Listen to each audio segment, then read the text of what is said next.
Once again, welcome back to all students.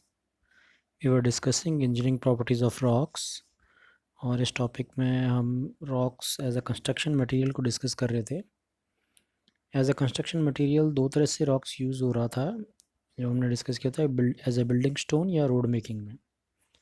और building stone में as a building stone हम उसकी engineering properties को डिस्कस कर रहे थे और इस डिस्कशन के दौरान हमने उसकी कुछ प्रॉपर्टीज़ जैसे crushing strength, transfer strength, porosity और डेंसिटी वगैरह हमने डिस्कस कर लिया था। और नेक्स्ट जो हमारी प्रॉपर्टी डिस्कस करनी थी वो हमारी थी abrasive resistance. So let's start. Abrasive resistance में be defined as a resistance which stone offers to rubbing action.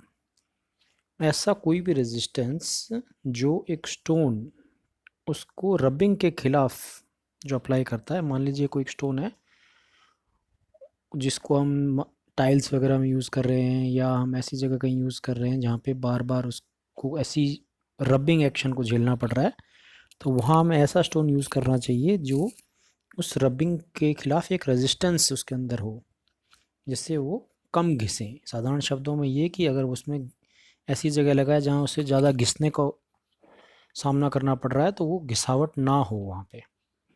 जैसे आप फॉर एग्ज़ाम्पल कि किसी पुराने मंदिरों में या आपकी सिटी में कोई पुराना अगर हॉस्पिटल है जहाँ बहुत लोगों की आवाजाही होती है, दिन में हज़ारों लोग निकलते हैं, तो वहाँ की अगर सीढ़ियाँ आप देखेंगे तो वो कुछ घिसी हुई सी रहती हैं।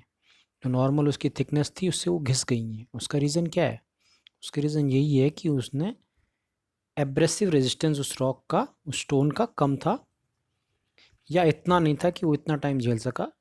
काफ़ी साल निकल गए हैं तो अब वो धीरे धीरे घिस गया है। अगर उसका रेजिस्टेंस, एब्रेसिव रेजिस्टेंस ज़्यादा होता तो वो कम घिसता या नहीं घिसता। तो abrasive resistance may be defined as resistance which a stone offers to rubbing action.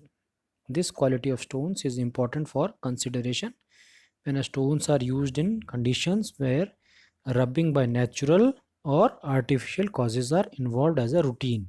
मतलब एज अ रूटीन या तो नेचुरली या आर्टिफिशियली उसको रबिंग एक्शन यूज को झेलना पड़ रहा है, तो वहाँ स्टोन की क्वालिटी ऐसी होनी चाहिए कि उसका एब्रेसिव रेजिस्टेंस ज़्यादा हो। For example, paving along roads, flooring in buildings, lining in tunnels, etc. Stones of heavy abrasive resistance and uniform composition are essentially required at places discussed above.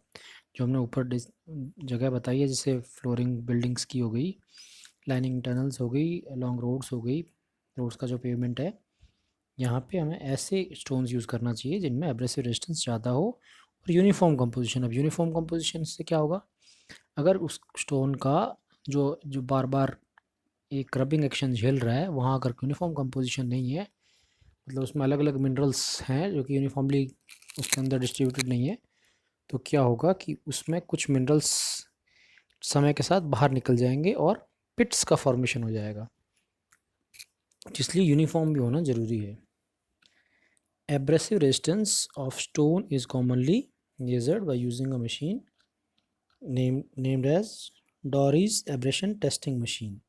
ये machine की picture हमने यहाँ दिखा रखी है, लेकिन इसके बारे में ज़्यादा डिटेल आपके वैसे सिलेबस में नहीं है, लेकिन फिर भी हम थोड़ा बता देते हैं, थोड़ा यहाँ डिस्कस कर लेते हैं आपके समझने के लिए कि इस मशीन में ये एक अंदर स्टील की प्लेट लगी हुई होती है और दो कोन्स होते हैं। ये इस कोन के अंदर, एक कोन के अंदर हम जो उस स्टोन के सैंपल को डालते हैं जिसकी एब्रेसिव रेजिस्टेंस हमें चेक करनी है, और दूसरे कोन के थ्रू हम यूनिफॉर्म सैंड उसमें डालते हैं।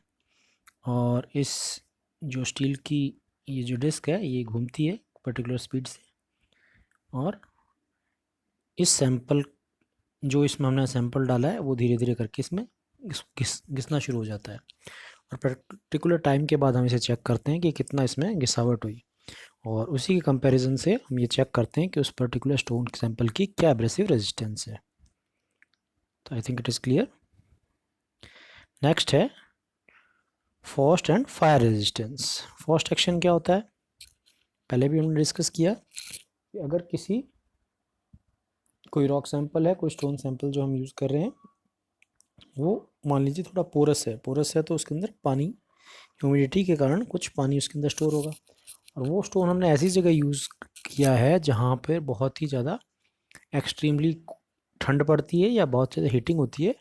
तो ऐसी जगह क्या होगा कि जो पोर्स के अंदर पानी है वो जम जाएगा, बर्फ़ बनेगा, और बर्फ़ बनते ही आप सब जानते हैं कि उसका वॉल्यूम थोड़ा सा इंक्रीज़ हो जाता है, और वॉल्यूम अगर इंक्रीज़ होगा तो वो थोड़ा प्रेशर डालेगा और उसके मिनरल्स को डिसइंटीग्रेट करेगा, क्रिस्टल्स को, जिससे उसकी नुकसान होगा, उस चीज़ को, स्टोन को, उस पर्टिकुलर स्टोन को, और उस स्टोन को नुकसान होगा तो बिल्डिंग को स्टोन नुकसान होगा।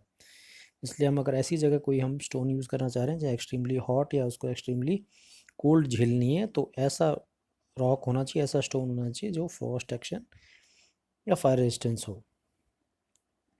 तो many building stones shows quick disintegration when used in situation involving Frost formation, मतलब एक्सेसिव कोल्ड और heating. Frost causes disintegration by expansion of water on freezing within the rock pores. Rock pores के अंदर जैसे freeze होता है, expand होता है वो पानी, इसकी वजह से रॉक्स को डिसइंटीग्रेट कर देता है। और in case of fire it is unequal expansion in different mineral components causing crumbling of stones. Similarly अगर हम कोई ऐसी जगह पे स्टोन यूज़ कर रहे हैं जहाँ बहुत एक्सेसिव हीट है, तो उसकी वजह से अलग अलग जो मिनरल्स उसमें हैं उनका अलग अलग एक्सपेंशन होता है सेम टेम्परेचर पे। तो अलग अलग एक्सपेंशन होने के कारण एक मिनरल है वो ज़्यादा एक्सपेंड हो जाता है, दूसरा मिनरल है कंपेरेटिवली कम होता है। तो उससे क्या होता है, वो जो पर्टिकुलर स्टोन है वो क्रम्बल, मतलब बिखर जाएगा, टूट जाएगा। Limestone and sandstone are very poor fire resistance rocks. अभी एग्जांपल बताया इन्होंने, लाइमस्टोन और सैंडस्टोन है वो फायर रेजिस्टेंट नहीं है, ज़्यादा अच्छे नहीं है, पुअर हैं।